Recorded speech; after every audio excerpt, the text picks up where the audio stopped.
If you're like me and you're sick of seeing the same old thing every day, stick around. This one might leave you with a little bit different impression.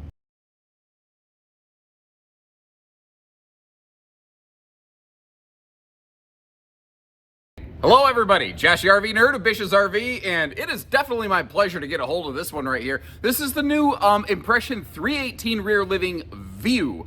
A lot of people don't know this. Impression is an extended cousin of the Salem Wildwood family, and as a result, they sometimes get to tap into some of that family DNA, and that's what they've done here. So, if you watch this channel, you've seen plenty of different View models come out, and they the kind of thing here is they really focus on major campsite windows, and they all have some kind of hidden function within a slide out. That's sort of the commonalities between them. This one does it in a way that the others haven't quite yet, in that if you look at that same traditional triple slide fifth wheel that everybody and their brother makes, that's basically the footprint we're looking at here, but they didn't build it the same exact boring way that everyone else has ever built it. Instead, what they did is behind the entire kitchen entertainment super slide, there's a hidden room in this thing, and that every single time triggers my little Indiana Jones map hunting inner child here looking for the Temple of Doom and the Holy Grail. It is such a fun experience going through these things as just a, just an older dumb boy instead of a young boy, because I don't know that I ever grew up. I'm a Toys R Us kid. It could be a hidden bunk room. It could be a private little craft room or office or something like that. But on the face of it, it still just has an awesome entertainment center and a great kitchen. But if you notice where most RVs have traditional dining setups, they gave this one a little campsite desk. And that is something that I'm really excited about. But you still probably want a place to eat, especially if you're using it as a family. So they've re-envisioned what an island could be, peeling apart little bits and pieces them all into every other. There's a lot of really cool features on this. And it's got a couple hitches in its getty up. I've yet to find the perfect RV. We're gonna go through what's good and maybe what's not all at once here, so you can decide if it's the right one for you or not. And if you like that, hit that like button. And on the way, I wanna hear from you. What do you think of this one? Good, bad, ugly, and in between. When I'm at these factories all day, recording stuff, I bring lunch with me. Figured it'd be a good time to test out the microwave. What's the worst that could happen? You smell something burning? And it's like this one's kind of an old meets new sort of feeling. It's definitely visually the most striking impression fifth row I've gone through. I will admit I've not gone through many of them. Maybe you don't like the dark, wood tones. Like, I can respect that, but I think it's got a good look to it myself. But I try to dig a little bit more than skin deep. I've found things in this RV that I like, and I've found things in this RV that I really do not. So let's just start peeling this onion apart. I'm a big fan of these like dining island kind of wombo combos down here. I think the industry needs to focus more on asymmetrical islands with the sink shoved all the way off to one side, because it creates so many more opportunities here. Whether like this time it's being used as the RV's dining space, and if you don't like the chairs there, you could always get rid of them. You could get some stools. You could do something else, obviously. But it can be serving space, it could be prep space, it could be, desk space, or rather, potentially could be if it weren't for the fact that this RV already basically includes its own desk. And I'm very excited to see manufacturers start to flirt with the idea of doing something other than the traditional dinette over here that has been done since the dawn of time, and coming up with some new and exciting arrangements. I think that this is actually kind of cool what they're doing. Like, if I back up a little bit, all of the big campsite window coverage that you kind of expect on a fifth wheel like this, it's all here. And that really lends itself to the whole view concept that you get from this family. It's just the fact that they've gone about everything else a little bit differently. Because the hidden room in the slide pushes the kitchen a little further into the body of the RV, they had to make sure that they left some space elsewhere. So by focusing on dining on that island, they had to shrink back where the dining would normally be, and a desk is a perfect solution for that. Now, one critique I will say, this doesn't function the way that it looks right now. I pushed this chair back to get it out of the way, and I realized as I was walking through, I'm like, that looks very misleading, and that's not the goal that I have with these videos. There's a shelf down there, and I get the shelf is handy for storage, but it also is murder on the shins. So maybe kind of keep that little detail in there in the memory banks. Now, on the far side, off in that corner by the candle and the blue book, you've got the pop-up power tower to be able to run your stuff. That section of the countertop is fixed, but if you check this out, the rest of the countertop over here, it actually can flip up. Now, it doesn't stay flipped up on its own. You do have to manually hold it, but chances are you're sitting right there like a school desk. So, like, I can kind of sort of deal with it a little bit myself. That's just my 2 cents in opinion. Now, you might notice there's a second one of those little folding chairs over here. I believe Impression fifth wheels come with 2 of those, or at least the View models come with 2 of those. Next to that, we've got our theater seats over here. And if you are folks who are looking for a little bit more cuddle compliance as compared to the population controlling armrest, well, take a look at that. You are in luck. You can fold that armrest right out of the way and snuggle up to your little sweetie if you want, or you can kick your feet up, or you can do any combination thereof. Something else that's kind of cool.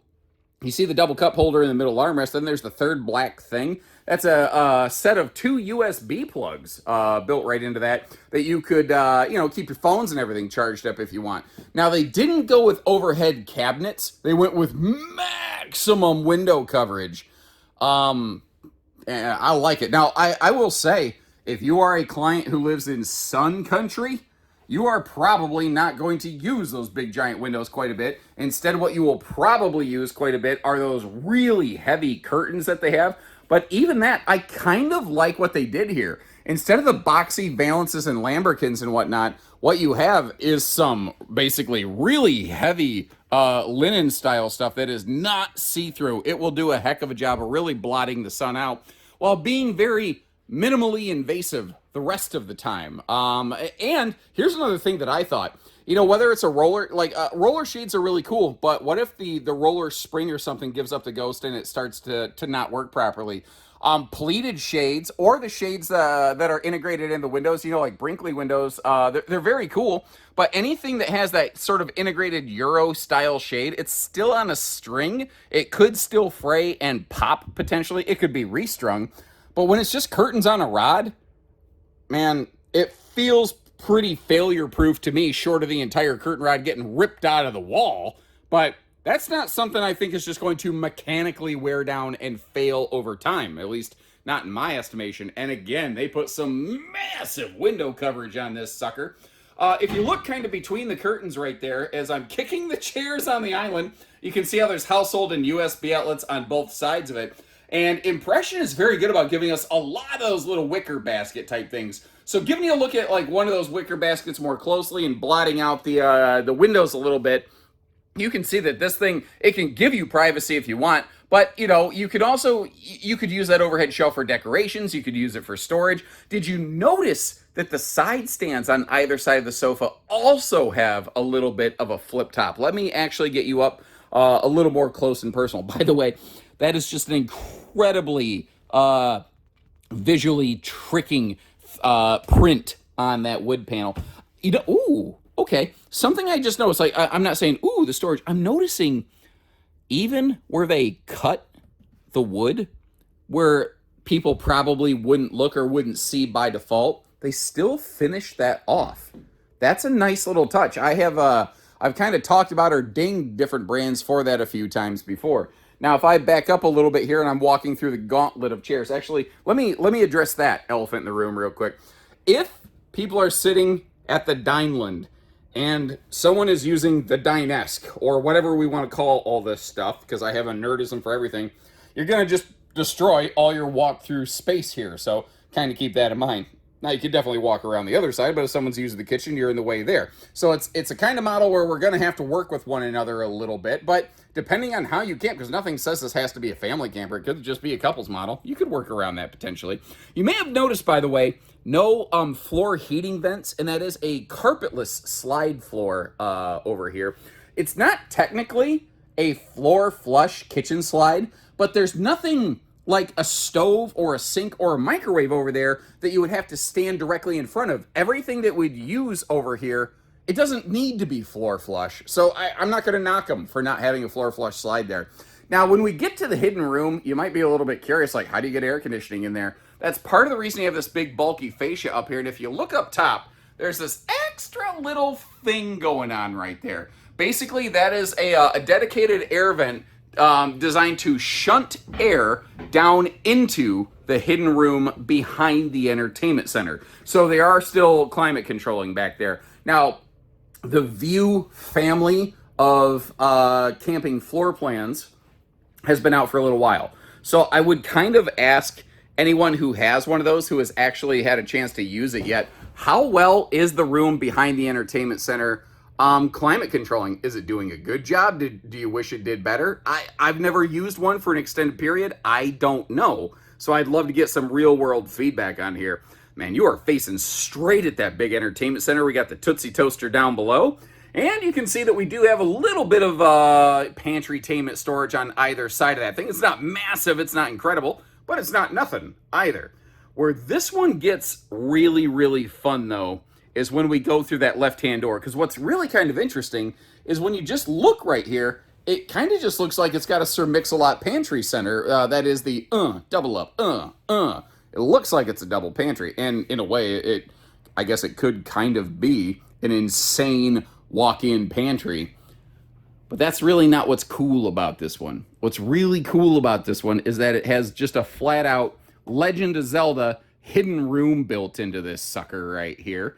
Moving inside this thing, you will see this area, they do tend to use some of these blackout roller shades just to make everything visible. Now, one of the other things here, again, they're using a lot of these wicker basket jobs, but I wanted to show you, if I push this back here, I mean, it goes way back here. This goes clear behind the kitchen pantry. You know, it could be dresser space, it could be additional pantry, it could be just generic storage, some totes or something like that in here. It's whatever you want it to be. Now, this is carpetless, but it is a marine woven style slide floor is what that is. Now, it could be used as a double mattress. Look at my handprint. You can see where I was crawling around on that thing. It's kind of weird, sort of like a horror movie when there's like a bloody handprint left on a window or something like that. Anyway, if we take note here, you've got one of those move, bunk, get out the way kind of things. So you do have an extra bed that can fold down if need be, but you can obviously move it, get it up out of the way. If you really don't want it there at all, it wouldn't be really hard to remove. And as you notice, you have sort of like a little shelf over there that actually can also flip up and or down as you prefer. And this is just a mattress on the floor. You could totally get rid of that thing. And the fact that you know, your feet aren't necessarily hanging off a bed. If you wanted to put something longer in here for adult-sized people to be able to sleep in this thing, potentially, I think you could. Now, a question I've had a bunch of times with these View things is, what's the weight rating on that slide? I don't know. I've never had a manufacturer give me an actual weight rating. And this is where that AC shunts down from the ducting. It actually has a extra fan system. Oh, that's actually blowing pretty decent volume of air. For no bigger than this middle room is, that's not bad. And that is way quieter than a few of the other, you know, fan systems that I've heard in a couple of these. But I like the solace and the privacy in here. I'm very sonically triggered. Like if I'm in a big group get together, a lot of people making a big cacophony of noise, it just it stresses me out a little bit. And which is ironic because usually I'm the loudest person in the room. So it's unintentionally hypocritical. It's just the way that I'm wired. So having a quiet little space to be able to decompress, I could see being very cool. And where I also thought about that is folks who have maybe special needs children, like an adult child with special needs or a child with autism who needs a quieter space, inside that slide might be a nice little way to get away from that stuff. Oh, hold on. Let me address one more thing here. I've heard a couple people say, yeah, but if I'm running this fireplace, aren't I just going to toast them out of that middle room? And the answer is not really no. Because these things, they're fan-forced air heat. It pushes the heat into this room, not behind it. Otherwise, that could potentially be a heat buildup fire hazard or something like that. You don't have that problem with those. It really doesn't put heat out of the back of it. Like, I don't know, like you would maybe kind of think it would. You guys remember the Tasmanian Devil? Like, tell me that doesn't kind of look a little bit like the Tasmanian Devil? My favorite Looney Tunes, though, easily Roadrunner and Wile E. Coyote. Those things, I would laugh every single time. I love those. Taking a look at all the kitchen storage here, it's interesting. They went with 3 big drawers over there in that whole space, as opposed to, 4 or 5 or 6 smaller drawers. They just, with a big old collection of them there. The rest of the kitchen's pretty straightforward. That's a 12-volt DC compressor fridge. Now, one thing I'm not sure about, maybe I'm looking at a transitional unit. I need to get clarity on this. The factory folks were kind enough to leave me a little note cheat sheet here, and when I glanced at it, it said convection microwave. That is not a convection microwave. I know for a fact because I literally used it when this video began. That's where I cooked my lunch today. So I don't know if they're planning to go to convection and have it yet, or if they're moving away from it. I don't have clarity on that, but I want to arm you with the information, know what questions to ask. Power outlets, kitchen outlets. What do we got? Okay, we got the pop-up power tower. Got a set of outlets right there, which given the fact that there oh no, hold on. What do we got down here? What is that? Oh, that's the switch for the indirect lighting down here. It's not a set of outlets. All right. We have a set of outlets over there at countertop level. Okay. Anywhere that you have counter space, you have outlets near the countertop. I think that's good. That's not terrible. I can give that a pass. Handy little flip-flop shop shoe garage with the floating style steps, because obviously they don't really float. It's not an enclosed jacket closet, but it's actually deeper than I expected it. I think you can generally keep things like, coats and hats out of the general line of sight.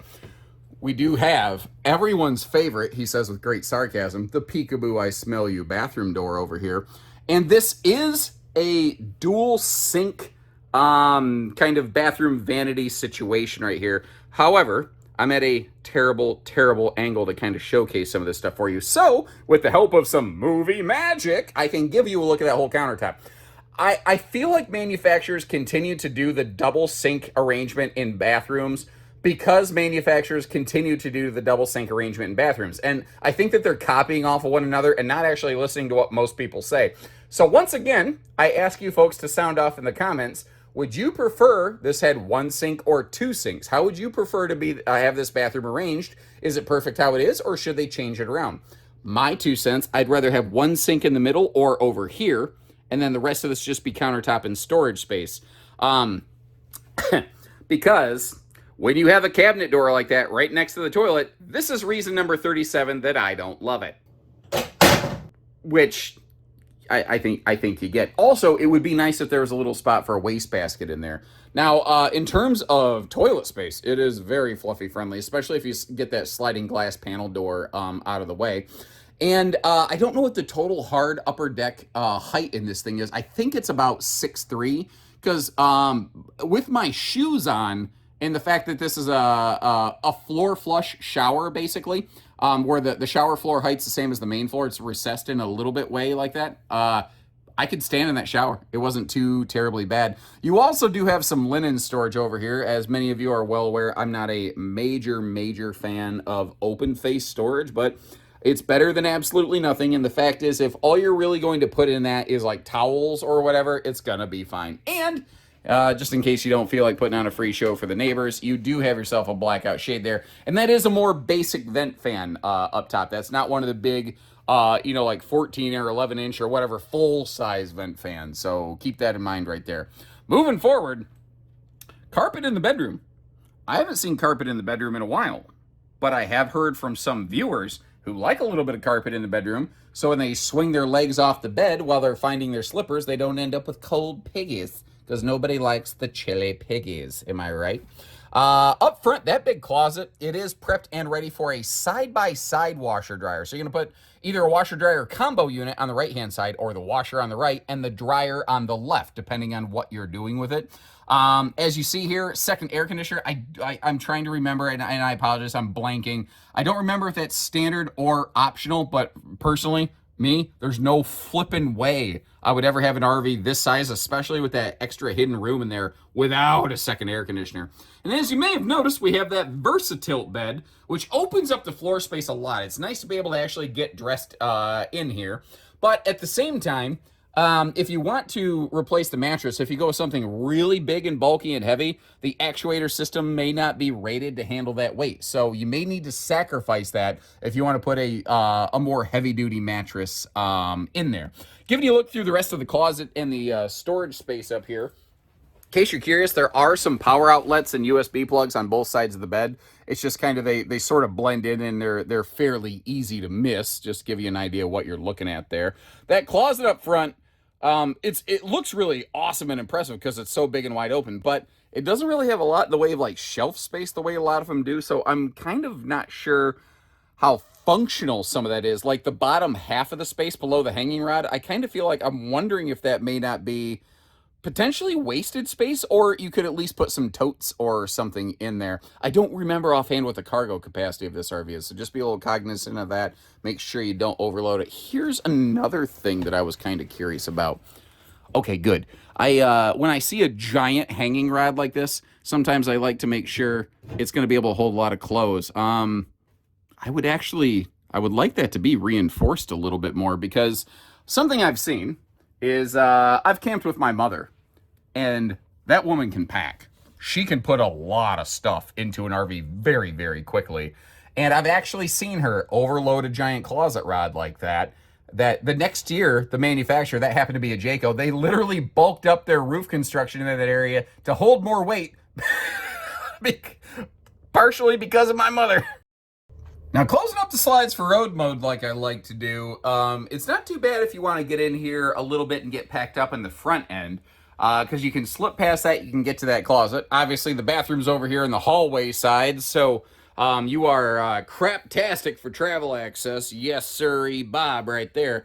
What I was really not sure about is what we were going to find once we got the slides closed and got downstairs, because with that hidden room, it pushes everything so far into the RV that everything gets really, really pushy. And I was hopeful for a second we could still get to the fridge, but as it turns out, we cannot. Also, remember those chairs that were under here? Make sure you get those things put away somewhere. Either the front closet on the floor or in that middle room would probably be good positions for those. So the travel access on this is not the best, but the destination function could be very cool. And if you appreciate how we showcase that for you, hit that subscribe button and let's hop outside. And as is typically the case with any fifth wheel, especially one with a bed slide, my minimum recommendation here is going to be a 3/4 ton. Solid 3/4 should get the job done. A single rear wheel 1 ton may actually be a pretty decent fit as well. Man, where do I even begin on this sucker? First of all, I don't know. What do you just think of the overall look of it? What kind of impression does it leave you? Moving forward here, of course, we, like most fifth wheels, have the push button activated automatic leveling. Over on the left-hand side, there's a little black plug. That is a portable solar panel plug in case you feel like chasing the sun with something. Your spare tire is located up in that front cavity, as you can see right there. And as I back up a little bit, one thing I am trying to touch on more at viewer request, so please keep that constructive input coming. Type of slide systems are we looking at here? Our bedroom is a Schwintek slide. Our lower deck slides, those are rack and pinions. So there you go. We also have a 60,000 BTU tankless on-demand water heater, and this is a single-headed sewer monster with only the one outlet right there. Bathroom, kitchen, everything can all kind of merge together and come out of that one spot. Now, sometimes you'll look at RVs like this, and you don't see a specific bracket on a slide that says slide awning prep. Does that mean you can't put slide awnings on this? Most of the time you still can. There, those little, you've been able to put slide awnings on stuff for a long, long time with or without brackets. Now, something that kind of surprised me, but it's sort of becoming a little bit more common in these more budget-focused fifth wheels, is 20-pound propane bottles instead of 30s. But if you notice, they did leave you room.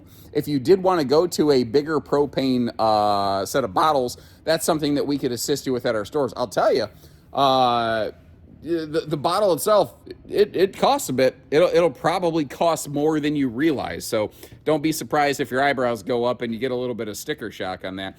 Now, since we have a slide overhead, I like how that baggage door swings sideways, but it doesn't have any sort of magnet holdback over here, so it doesn't slam into everything. And these are the butterfly twist locks that I know not everyone is necessarily a super fan of or anything like that. It's a basic system, but I think that qualifies as an enclosed docking center. And then we find ourselves headed over to the other side of the pass-through, which, considering is not a drop frame fifth wheel, is actually pretty spacious. Now, our auto leveling controls are over there on the opposite side. This is actually our 30 amp solar charge controller. This RV has a battery maintainer package standard from the factory. It's a 100 watt factory solar package. With that 30 amp controller, it can handle up to 500 watts. As I say that though, what I don't know is the gauge of the wiring that they're using from the factory. So I don't know if to achieve that 500 watts, you would also have to replace some wires. I apologize, I don't have that information available to me right now. That's not the kind of thing that is typically published very much anywhere, you know. Now, the dual power awnings on this are very nice to give us a lot of maximum patio space. But again, that is very similar to, like, if you go back and think, you know, the default couples camping floor plan in fifth wheels that I've talked about with opposing living room slides and a bedroom slide, that's kind of what this has. So a lot of the same benefits of that are there. They just found a really different way of going about the inside. Now, the sneakers that are on the ground, those are Goodyear Endurance radials rated for 87 miles per hour. The spare tire that you saw in the front pass-through, that is an import. So depending on how you feel about different things, you may, I don't know, maybe you want to replace your spare tire. And I just about tripped myself on this yellow power cord dangling across the floor, which is ironic because I'm the one that put it there. So I got nobody to blame but myself. On the back here, you don't have a bumper, but what you do have is a 3,000-pound towing hitch with 300-pound vertical limit and 4-way wiring harness. And to give you a place to keep your sewer hose, since we don't have a bumper, it actually does have the stinky slinky sewer tube built right onto it right there. And it's kind of funny. I haven't seen something like this in a while. Just a good old-fashioned AM/FM antenna whipping in the wind over here. I'm wondering, can it tilt down a little bit? It looks like maybe it can tilt down a little bit because there's a lot of aluminum structure here. I could see that maybe being something of an interference, but at the same time, that's also why the antenna's on the outside of the RV, so I'm probably overthinking it. And question I get all the time is it 4 seasons? And if you watch my videos, you know I despise that phrasing because I think it's marketing rhetoric and not real world applicable. Moving on past that though, what temperature is it rated for? I don't know, because to my knowledge, they haven't actually cold chambered and tested these. Now what I can tell you is you have a radiant foil barrier going through the roof, through the belly. You have an enclosed accessibelly, which is sectionalized. It is forced air heated, and it does have 12-volt holding tank pads. That is all the exact same stuff that a lot of brands do who claim 0-degree capability, but to my knowledge, they haven't actually done it.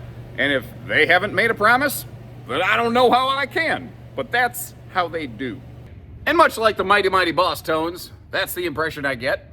How about you? What do you like? What do you dislike?